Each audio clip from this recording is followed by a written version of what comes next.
Hi, friend, this is Waijia, and you're listening to Dream Brave. My hope is that this space will strengthen your faith, gird you with courage, and encourage you to take the risks worth taking to propel you into the very best that God has for your life. One of the hardest things we can ever cope with in our lives is loss. Loss of a loved one, a relationship, our health, our job, or a dream we once held dear to our hearts. Yet, so much of our culture tells us that to lead a victorious life is to pick yourself up back and to move on immediately. But where is room for grief?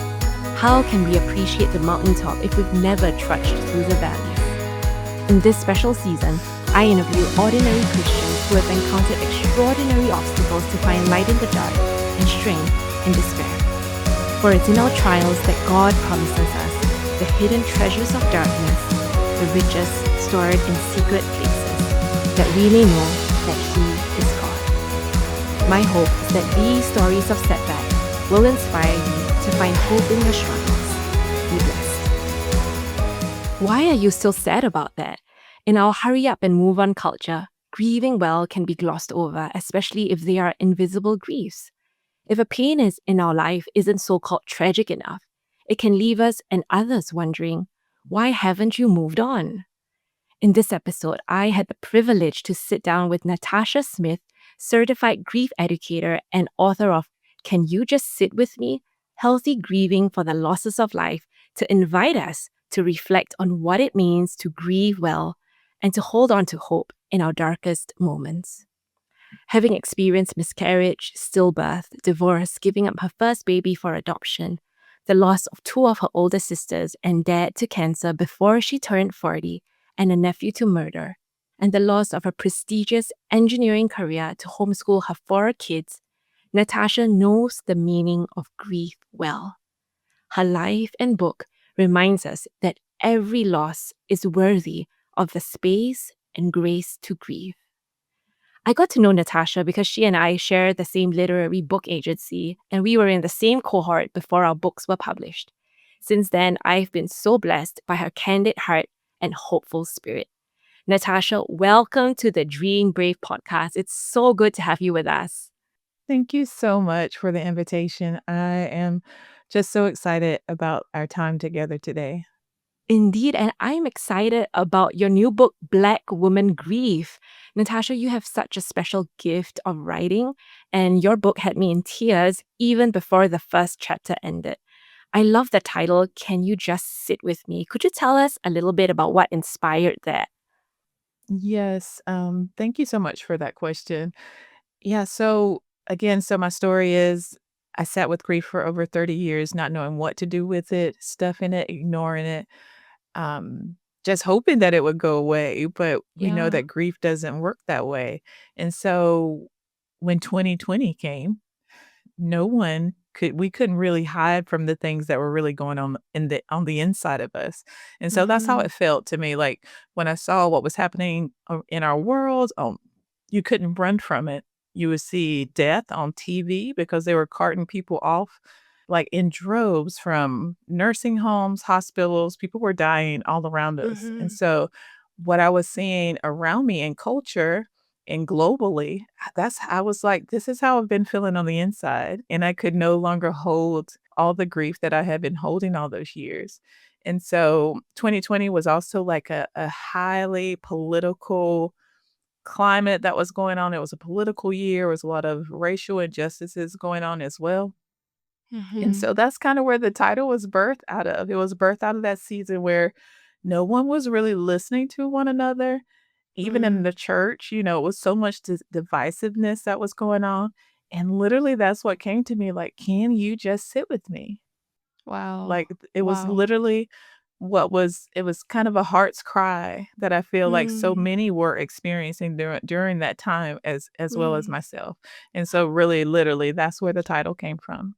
Wow. Thank you, Natasha. Even as you shared it, I just felt a wave of goosebumps because it was the way you said it. Can you just sit with me? It's almost like a cry of desperation. And I think it suggests that our role Yeah. as a human being next to someone hurting is not simply to try and fix someone or to ask invasive questions, but sometimes the best thing we can do for someone else is just to offer the gift of companionship and just to hold space for someone. So, Natasha, could you walk with us through the series of hurts that you have experienced? Because you're an amazing individual and you've walked through an extraordinary amount of grief in your life. Could you just walk us through some of that and how that trajectory brought you to where you are today? Yes, thank you. So you kind of mentioned some of the losses that I experienced in the kind of the introduction, but just kind of think about teenagers. Hmm. This is typically the time when you are thinking about what school you're going to go to, like if you're going to go to college, what am I going to do with the rest of my life? Hanging out with friends, it should be a fun time. Well, Yeah. during this time, I am experiencing losses that typical teens don't experience. And so, you mentioned I placed a child into adoptive care like my senior year of high school. So this is going into my senior year. And so that was a huge loss. One, again, not until 4 years ago, 2020, did I really start to unpack because at the time, who am I going to talk to? I don't know. I don't know who Right. to talk to, where to share my grief because on top of the grief, shame was also covering that. So, and so that's one of the losses, and then fast forward a couple of years into my college career, my oldest sister died at 32 of cancer. And so there again, my peer group have really not experienced any loss. And so Hmm. a lot of my grief journey has been one of stuffing it, trying to ignore it, push it to the side, and to keep trudging through. Okay, I have classes. I'm gonna hang out with friends. I'm gonna not think about this. Yeah. Sometimes I like to say I tried to memory block a lot of it Hmm. until 2020 because I didn't know what to do with it. I just didn't know. And it's that saying, you don't know what you don't know. I didn't know that there are resources. I didn't know that people cared, Right. enough to sit with me. I just didn't know it as a teenager. And then to journey further, I experienced more loss. More loss came. So a succession of losses, loss after loss. And again, until not until 2020 did I realize, like, okay, you know, something has to be done with this grief. And so the journey of toward healing kind of began only 4 years ago. Wow.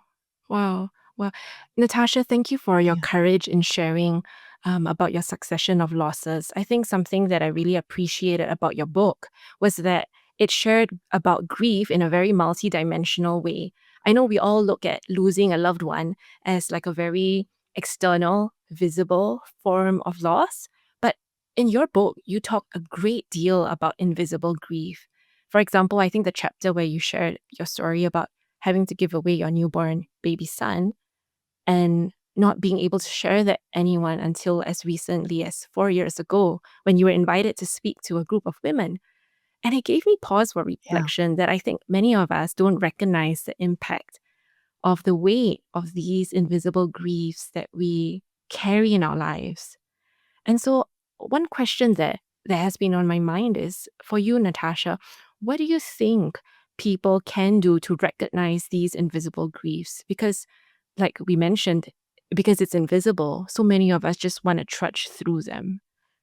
Yeah, I think providing opportunity and safe spaces. Again, for me, I really didn't know at the time, like, who was safe and Hmm. how can I reach out? What do I need to do? But I feel like we have this grand opportunity now in today's time to Hmm. provide spaces and let people know that this place is safe, especially in the church, whether it's creating small groups that invite the hard stories because that's Mm. basically what happened for me in 2020, where when I plugged into a group, it wasn't a grief group, but it was a group at church that created this safe atmosphere that I began to share. I was able to share because I felt safe there. And so it's creating those spaces.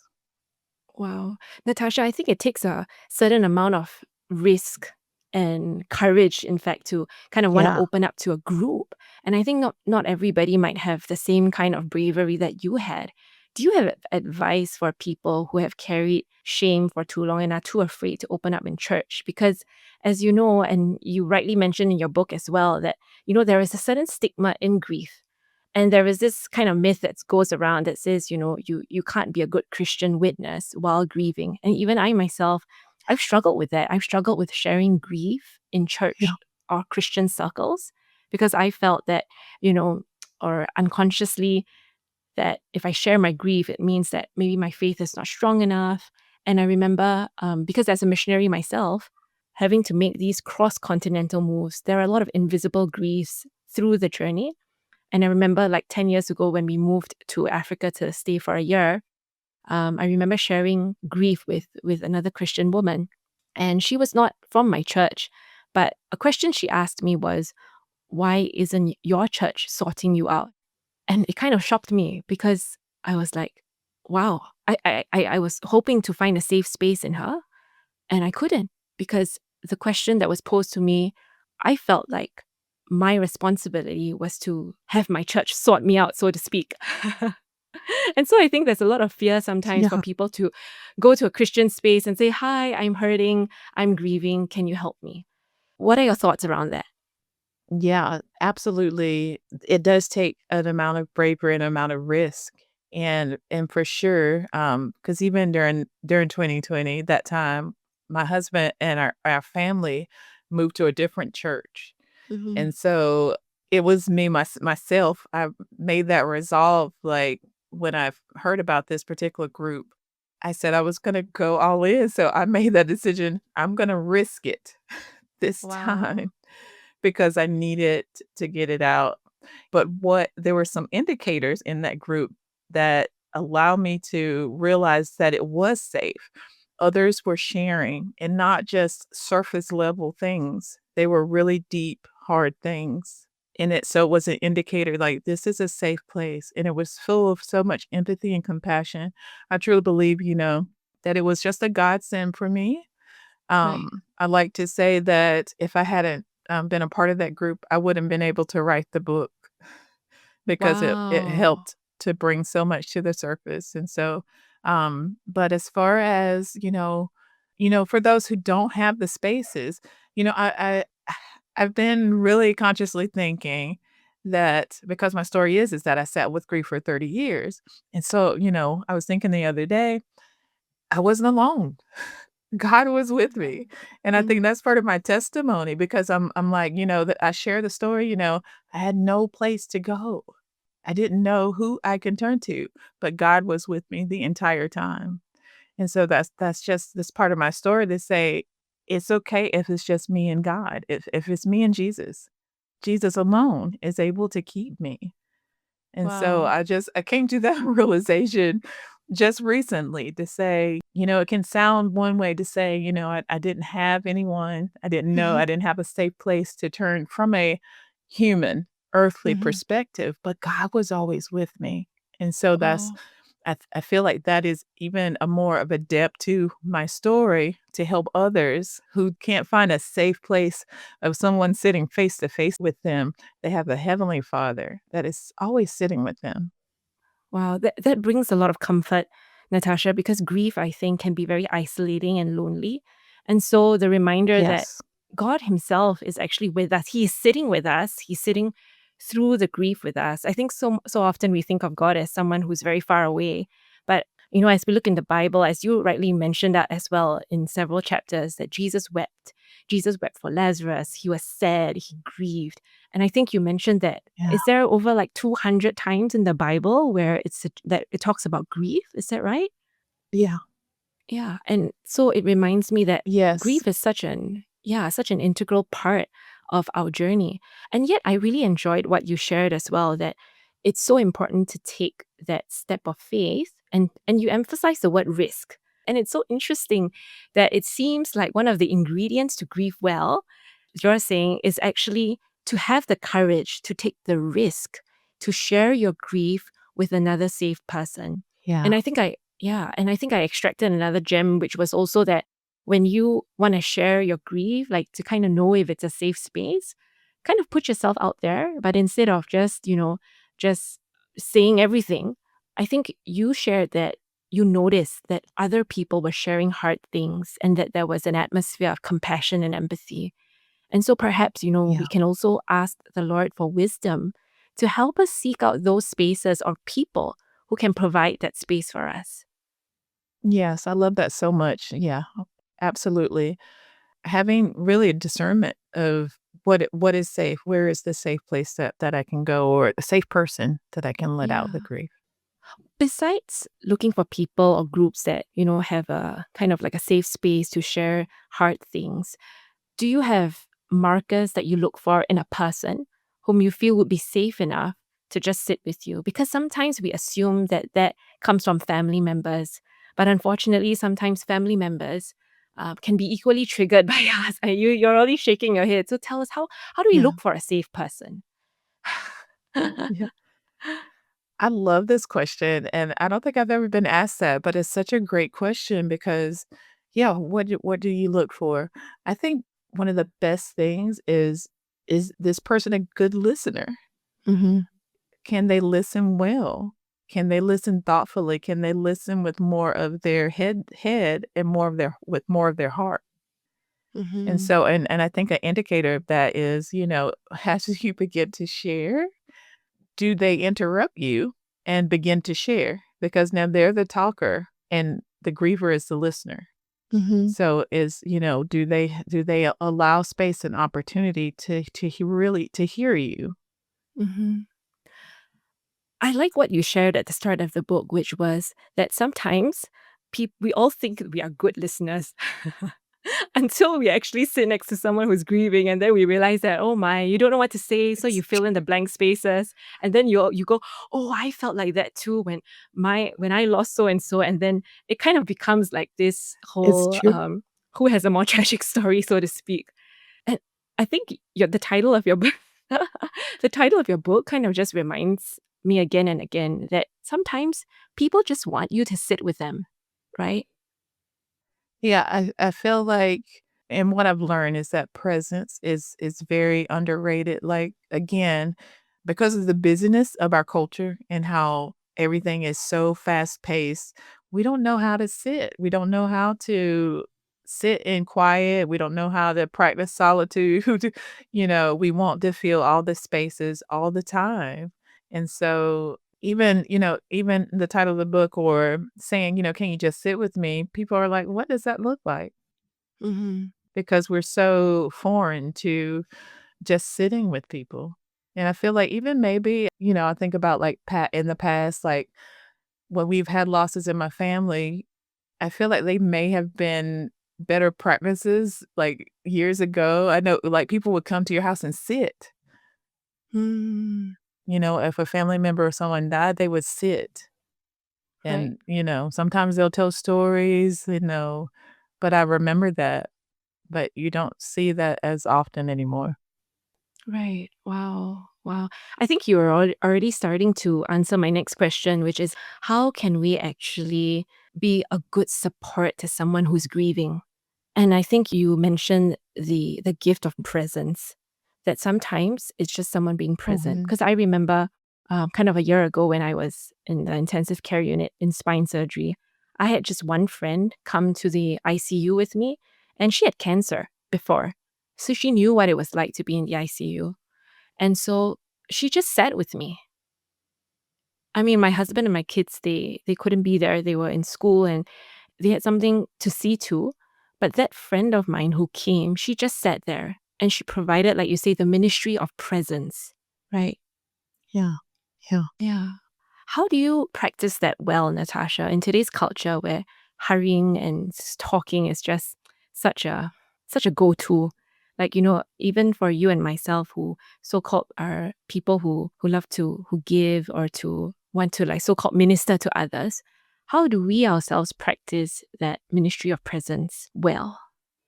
Yes, and I think offering it to others, "Can I sit with you?" Do you mind if I pray with you? Can I sit with you? That same type of the question, but in a different way, right? Mhm. Um, and offering that space of I'm here to listen because I know even Mhm. I've been doing this because of what I've learned. I'm able to practice this with my family so that we can raise generations that can grieve well and express Mhm. themselves well with their emotions. But Right. with, my kids or my daughter, going through a difficult time or something and just asking, I'm here to listen. Would you like for me to listen to, Wow. And so I think just creating and offering that space of, having someone to be able to sit with or offering your presence basically to someone, it's okay. And grief needs to be witnessed. And so that's the other thing. If you see someone, someone just experienced a loss, we can offer that to say, it's okay to cry. Mm. Or it's okay, it's okay Mhm. to feel angry, just being an affirming voice, witnessing the pain. Oh, that I know that has to hurt. I know that hurts. And so just creating that space to kind of let them know that they're seen and not only, they're seen by you, but they're seen by God as well. Wow. That's powerful, Natasha. That's powerful. I think some of the notes that I'm writing down is, some of the simple questions, because sometimes we feel at a loss for words. We don't know what to say, and that's when we start to fill in the blank Yeah, spaces with our own story. But I'm it's hearing true. you say that these are such important handles that we can use. And I wrote down, a reversal of your book's title actually. It's Can I Sit With You? Okay. That's the first thing. The other thing you said was, it's okay to feel that way, or it's safe to cry and to say, I know that must hurt. And I love what you said about helping people feel seen. Because I think when we bring the invisible griefs to surface, there is so much power in healing when we as a person validate someone else's unseen pain. When the unseen becomes seen, I think that's where the healing occurs. So thank you for sharing that, Yes. for making sure we help others Yes. feel seen. And I think we cannot do this unless we remove the stigma of grief. And this is the part of the book which I loved when you shared about the stigma of grief, because I think as Christians, we always talk about the victorious Christian life, about overcoming and Yeah. being well in the Lord. Mhm. And I think there's this myth that you cannot be a good Christian while grieving. But in your book, I love this story of Naomi and Ruth. Could you share that with us and how we can, so called dispel this myth that if you are a good Christian, you cannot grieve? Yes, I love this, and I'm so passionate about it. And so I shared the story of Naomi and Ruth, where Naomi sometimes takes like a backseat role in this book, but for me, she stood out so much because she had lost so much. She loses from in the transition of her move from Bethlehem to Moab, transitions of or just the loss of her husband, the loss of her sons, and she's a grieving woman. She's a grieving wife, a grieving mother, and so much so, she says, "My name meant joy, but I don't even want to be called this anymore. Hmm. Don't call me that, call me Mara, bitter. I'm bitter. I'm bitter." Wow. And because of all the pain that I've experienced, and I feel like this is where we find ourselves, and the thing about it, it's okay. You know, I love the part in the story where it says she traveled back to Bethlehem because there was bread there. The Lord was there. And so she Mm. traveled back to where the Lord is. Sometimes we have to find our way back to the Lord. And not that Mhm. he has left us, but because of Mm. our hurt and pain, we may have drifted a little bit. We may have taken our eyes off of him. Kind of reminds me of the story of Peter in the storm in the water. He comes out on the water and he takes his eyes off of Jesus, and begins to sink a little bit because he's taken his eyes off him. Mhm. And I feel in grief is so normal to do so because of the pain is somehow overpowering what we know about God, what is overpowering or skewing our sense of what his character is. I think in the book I mentioned something about like having spiritual amnesia. We forget. And it's really because we probably we have what we call grief brain.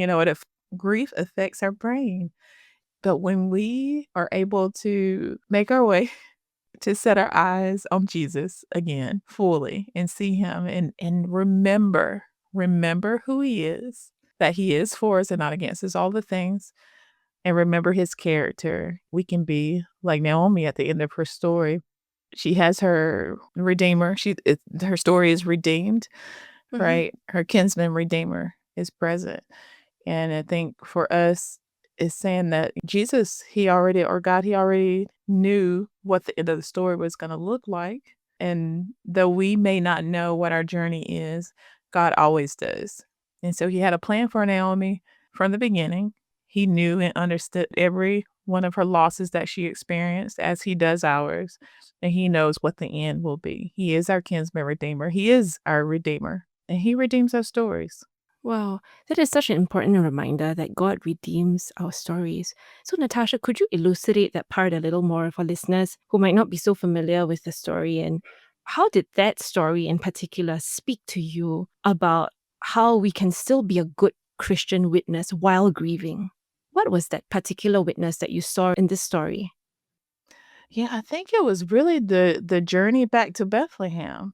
Or Mhm. or I say the journey back to Bethlehem, but when Naomi had already experienced all the losses, and then Mhm. Ruth comes to say, "Hey, I'll stay with you. I want to stay with you. Wherever you go, I'll go. Your God will be my God." And that was really the moment where I said, "Wow, there is something about Naomi that spoke to Ruth to say she just lost her husband. She lost both of her sons. She's went through all of this grief, but she must have showed something. And the crazy thing is it's not even really spelled out in the Bible, like what she saw, but she had to have seen something to say that I want what she has. Right. Like I want to know her God. I want her Wow. God to be my God. She literally Mm. saw her lose everything. She lost, Uh, her status, possessions because she didn't have a kinsman redeemer at the time. So she Yeah. literally saw her lose everything, but then say she wants her God to be my Wow. God. Wow, that's powerful, Natasha. What I'm hearing you say is that Ruth, this daughter-in-law, had every right, every right, every entitlement, every reason to actually leave her mother-in-law because her husband had already died. And yet you're Yeah. saying that through the grief of Naomi, because Naomi must have been such a great witness through the journey of grieving, that in spite of all the losses, in spite of all the pain, that it would make Ruth still go, I will follow you wherever you go, and your God would be my God. Yeah. Natasha, I think that is such a powerful story that you brought out in your book because I think so many of us want to hide. We want to be stuck where we are and we want to cover up our grief because we're so worried that we're going to give God a bad reputation. And I think this is so funny because Yeah. it's funny and ironic and sad at the same time. It's tragic even because we don't need to boost God's reputation by hiding our grief. You're saying, in fact, we can glorify God all the more through our grief. And that was such an encouragement to Mhm. me because I remember just before moving here, like you, I've been writing articles to different like online magazines, and one day I got a phone call from somebody who was very concerned about an article I'd written about my time in Africa, and he said this. He said, you should try and downplay a little bit of the hardships or the trials that you encounter or face, because it's gonna not make God look so good. And I kind of wrestled with this for a long while. I really grappled with it because I really wanted to know if that was what I was doing. And I remember when I shared this Yeah. with some close friends or even people who are following me on my social media and all that, the feedback was the opposite. So much of the feedback was that they resonated with the challenges and the trials. And because of that, they felt God was glorified because in spite of the hardships, that we still keep going. And I wonder if you Yeah. feel the same as well for grief, that if you grieve well, that actually through your being authentic and reaching out to people, that we can glorify God. What are your thoughts on that? Yes, I love that so much because that's exactly what I found as well. I Mm. feel like, it's our testimony. Yeah. We're overcome by the blood of the Lamb and the word of our testimony. It's the Yeah. testimony that say, Mhm. this is hard, this hurts, this is bad situation, all the things, yet God, He is still my hope. He Wow. still is gonna bring me through this. He's bringing me through this. I don't even know what the other side looks like, but I know that God is with me in it. And so I think that is huge, and that's one thing, like, for me, 2020 is when I began to share my grief. So I had been sharing been a blogger for like 12 years, just sharing all kind of Mhm. different things. But 2020 was when I started to share about the grief because it was so present and pressing upon Mm. me. And as I began to be more vulnerable and sharing it, it resonated with so many people. And it's because Wow. of exactly what we're talking about, because people don't share because of whatever reason. But I feel like it's needed so that we can show that we serve a big God, for one, Wow. and He's able Wow. to handle everything that we're carrying, and we can bring Mhm. it to Him.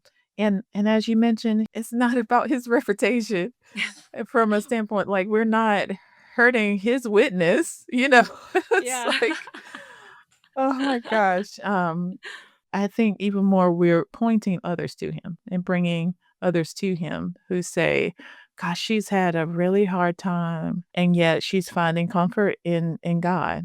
I want that same comfort." Wow. I love the two words. I had a wow moment when you said yet God. Yet God. Mm. That was so powerful that in spite of everything that we can go through, we can be angry, we can be sad, we can sob, we can bawl, we can rage at God. But at the end of the day, if we can end our story with yet God, I think that Yeah. transforms our Yes. entire testimony, doesn't it? Yeah, Wow. absolutely. Natasha, if you don't mind me asking an even more personal question, it would be sometimes it can be hard for people to do this, especially if they've been through things that can attract stigma. Like you've been through some really Yeah. hard things, like whether it's divorce or having to give away your first son. How do you cope with the fear of stigma? Or even how do you cope with stigma if you do receive it?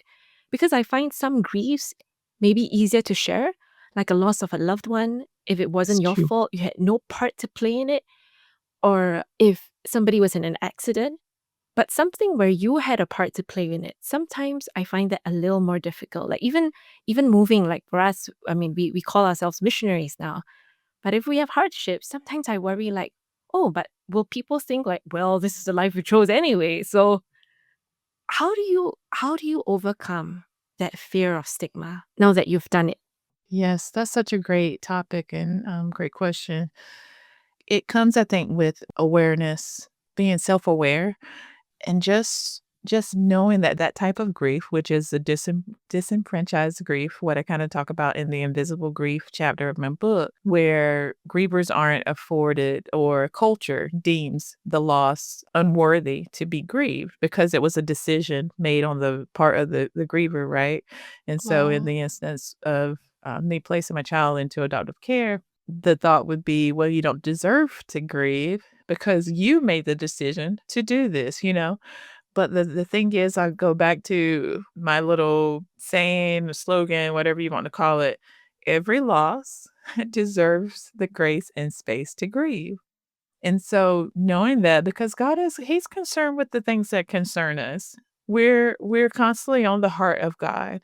And so Mhm. if something is breaking my heart and we know that He is close to the brokenhearted, it's Yeah. concerning to Him.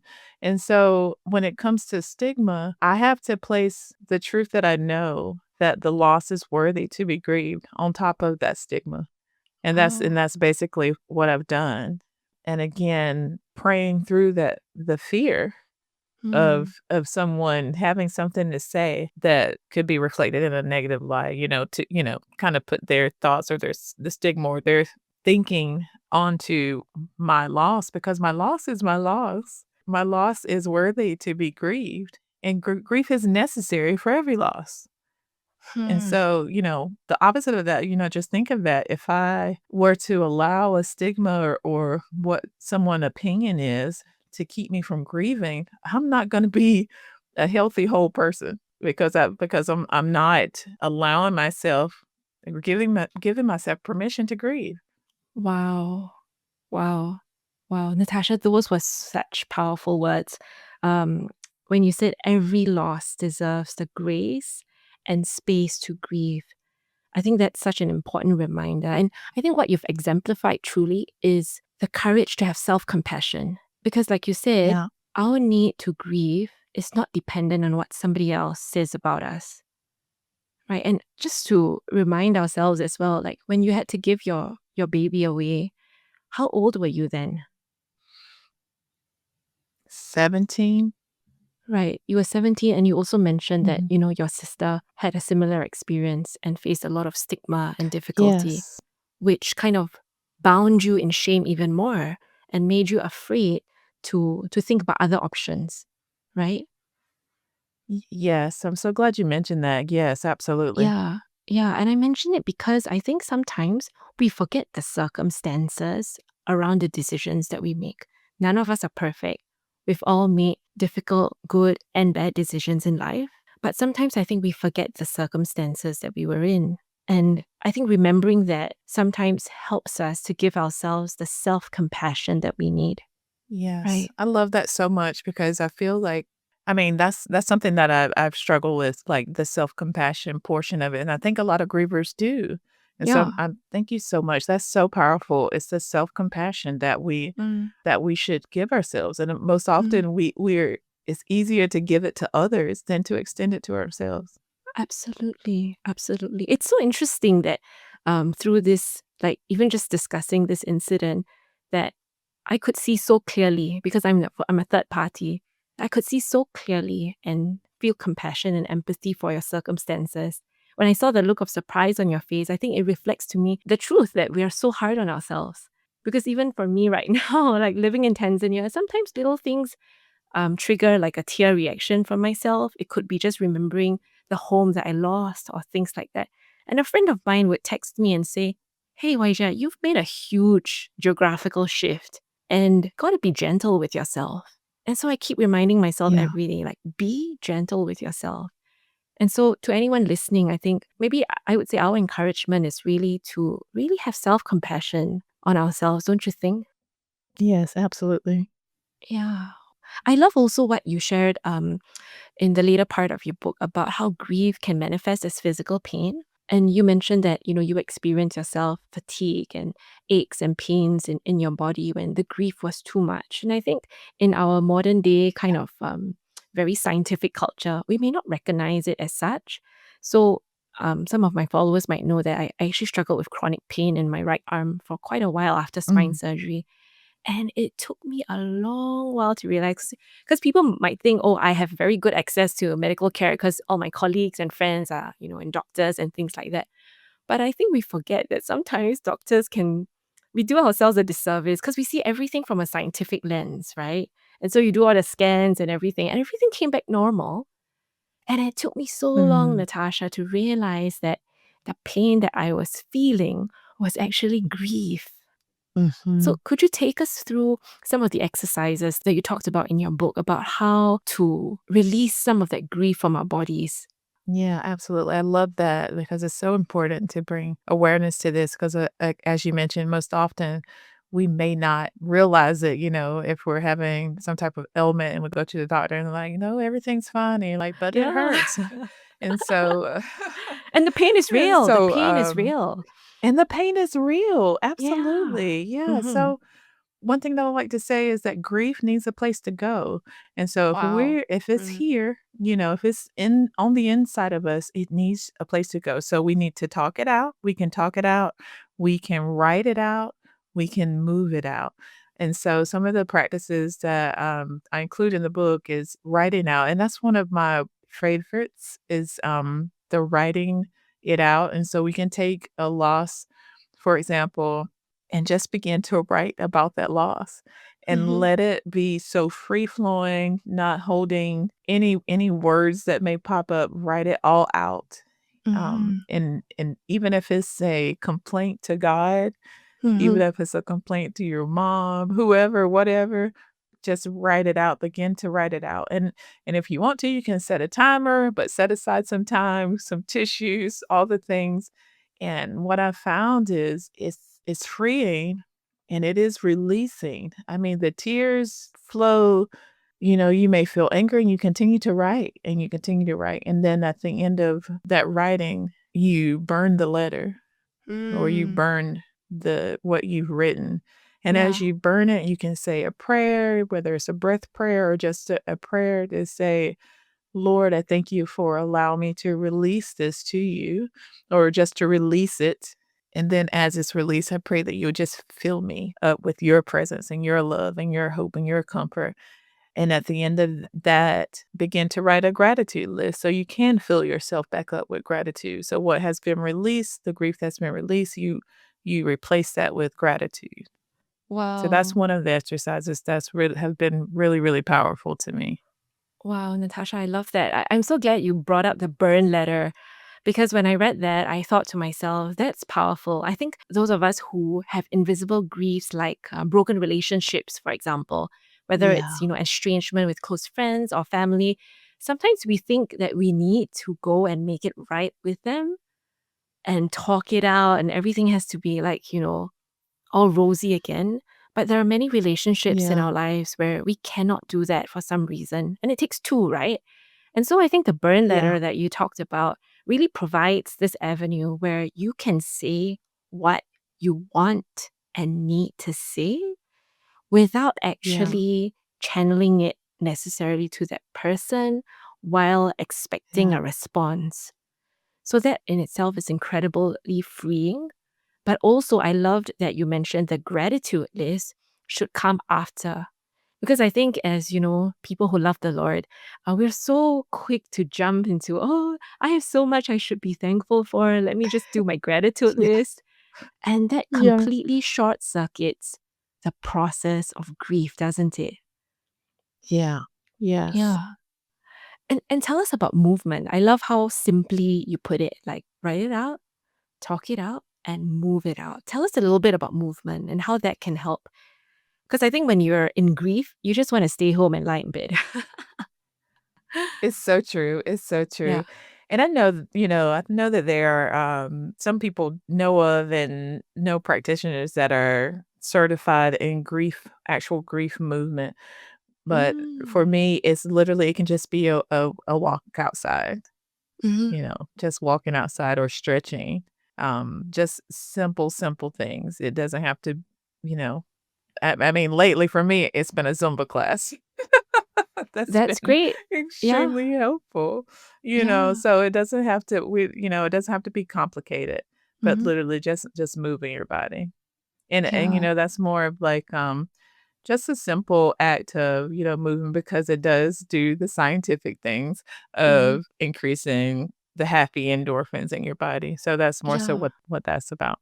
Yeah. It's only through this process of grieving that I've been walking through that I discovered this whole new body of knowledge called somatic experiencing. And Yes. it's exactly like what you shared, right? It's all about learning how to breathe and being aware of the movements of your body. And like you said, it doesn't have to be complicated. And yet at the same time, I think just having that practice of setting aside like even 5 minutes a day, 10 minutes a day. Sometimes what I would do is just to play some worshipful music and just get Mhm. into a place where I can do stretches or physio exercises that are calming and good for my body. And it's such an act of defiance to the world who demands more of you to say, okay, heart, okay, body, now is my time to serve you. And I think it's just that act of intentionality to help us Yeah. put ourselves back on the priority list to say that it's okay to be Yes. sad, right? I love that so much. And it kinda goes back to the self-compassion, Yeah, you know? absolutely. Yeah, so I love that so much. Mhm. Mm, mm, mm. At the start of your book, you also talked about iterations of healing. I love that because I think so often, maybe more so in Pentecostal circles, like sometimes we feel like we need to get this Oh, miracle yeah. moment where you go like, yeah, the Lord has delivered me. And that's such a great testimony. But when you talk about iterations, it's like Yeah. you talked about the Lord peeling you like an onion. And I think that is not fun at all. And it's interesting you like the onion analogy because onions make you cry too, right? That's what, yeah. Yeah. So I'm just wondering, how do you encourage yourself that when you're going through another wave of grief, that it's not necessarily a downward spiral? Because sometimes I think when we go through the cycle of grief, you had this beautiful table about myths and facts. And one of the great myths is that grief gets better with time. But you said no, grief does not necessarily get better with time. And so I think sometimes when we have this pang of fear, like, oh no, I'm grieving again, but it's so long ago. How can we approach that in a more compassionate way rather than blaming ourselves? How can we embrace this so called iteration of healing in a gentler way? Yeah, I think it takes us kind of confronting again stigmas around grief and Mhm. stigmas Mhm. around emotion, because even some of the emotions associated with grief, like fear, anger, are, maybe are natural, but they're known as negative. But I feel like emotions help inform us. And so if we're, just say the loss happened years ago, and then something triggers us that we didn't know would trigger us, and we're finding ourselves in grief again. I think it's just an indicator that more healing is available for us. More healing is available for us to tap into and lean into and be like, okay, God, what work do you want to do in me during this time frame? And I feel like, it's a question that is, I don't want to say mature, but it's a question that would probably not happen to someone in fresh grief, you know what I mean? And so, Yeah. but being further along, you're able to be more self-aware, ask some of those questions Wow. I love that to question. kind of tap into. Mhm. Wow, I love that question that you just said. What work do you want to do with me? And I think this is a really nice way to kind of land and end our conversation in a way because you're saying that sometimes these cycles of grief can be an opening invitation for us to come into communion again with the Lord and to see a fresh work. And so I love that word that Yeah. you use is iteration, right? It's something deeper, something more, something fresh Yeah. that God is doing in us. So instead of seeing it negatively, which is like, oh no, I'm stuck in the past again, it's like, no, no, no. It's what work are you doing in me, Lord? So I love that fresh paradigm that you just gave us, Natasha. And I think it kind of answers one of the questions that I have at the back of my head, which is, for so many of us who feel like we are stuck with certain griefs in our life, how do we get past that? But I think what you're saying is that it's so important for us to recognize those points as opportunities for growth, right? Yeah. Yes, absolutely. Wow. And maybe if I could end off with this, Natasha, what was this your treasure? Was this your treasure in the dark, like discovering your grief and becoming a writer and now educating so many people about grief? Because I mean that's the name of our series, right? Treasures of Darkness. What was your treasure out of this whole, your whole journey, this succession of griefs? What was your treasure in the dark? Hmm. I can say that, it reminds me of, and I think I have that scripture written down. So 2 Corinthians 1:3-4. Praise be to the God and Father of our Lord Jesus Christ, the Father of compassion and the God of all comfort, who comforts us in all our troubles, so that we can comfort those in any trouble with the comfort we ourselves receive from God. And so I believe that is the treasure, because the thing is, we will all face grief at some point in our lives over someone or something. And I've had my share of it, but in the midst of it, the treasure is God Himself and Him revealing Himself to me in so many ways that I would have never known Him in any other circumstance. But to know Him the way that I know Him and to be able to give what I've learned of Him to others by way of the comfort that He's given me. So I think that is definitely the treasure that I found in the dark. Wow, that is beautiful, Natasha. Wow. And with that, I think it's such an encouragement to those of us who are listening who might be struggling with grief or pain of any sort, that God has a plan to reveal himself in the deepest ways possible through our grief. So thank you so much, Natasha. And I think something that blows my mind also is how God has used these succession of griefs to grow you into the person that you are today, that you are an advocate for grief work. You are speaking out your story with courage and encouraging other women to do the same. And just setting an example of what it means to grieve authentically, to grieve healthily, and to grieve well. So thank you so much, Natasha, for your time. We're so grateful. Thank you so much. I so enjoyed sitting with you and this time sharing together. Oh, thank you, Natasha. Thank you for watching. My hope is that every message on Kite Dreams will inspire you to dream bravely and live boldly for God. If you've been blessed by these messages, feel free to share them with your friends, subscribe, and I'd love to hear from you. May God grant you the courage and faith to pursue all that He has in store for you. Be blessed.